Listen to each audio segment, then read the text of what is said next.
We're in the Leopold Museum in Vienna, and we're looking at Gustav Klimt's death and life. Klimt is taking older traditional scenes and reworking them and making them wildly contemporary, wildly modern. This is loosely based on the subject of the Dance of Death, which is a medieval subject showing death coming to people of all ranks. The idea that death comes to everyone, whether you're a peasant or a priest or a prince. Usually death holds an hourglass or a scythe. But here, and I think this is very unusual, death holds a club and looks much more dangerous and menacing. The skull is looking towards life eagerly. When I say life, I'm referring to this accumulation, this almost architecture of human bodies, old and young and newborn. There's this sense of generations and generations of human beings who have been taken by death.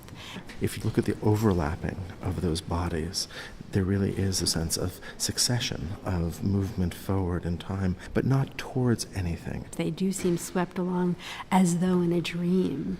That idea of their eyes closed, of the dream, I think is really important. This notion of the subconscious or of the dream state was something that was being developed by Freud in Vienna at this time. We should say that there are two exceptions to those eyes being closed. One is the infant, and there is a kind of instinctual aspect there. This is not yet a learned consciousness. And the other eyes that are open are those of the young woman on the extreme left. She seems almost crazed, almost delusional. To me, it reads like death on one side and pleasure or sensuality on the other.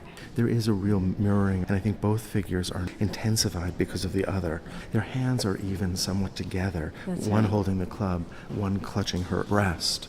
We see on both sides that characteristic decorative patterning that we associate with Gustav Klimt so much. On the side of death, we see very dark colors and the shape of a cross, clearly an allusion to the church, and maybe resurrection or afterlife. On the right, much brighter colors, shapes that suggest flowers, decorative patterns that suggest renewal. That pattern really tends to flatten the entire image. In Europe at this time, we see an interest in the interior, in dream states, in a removal from the everyday world, a kind of reaction against the materialism and quick pace of modern industrial life. This interest in instinctive drives has particular significance in Vienna, even more than the symbolist movements in other countries at this time. It does seem to me to be a really successful solution to a problem that artists had been grappling with for some time,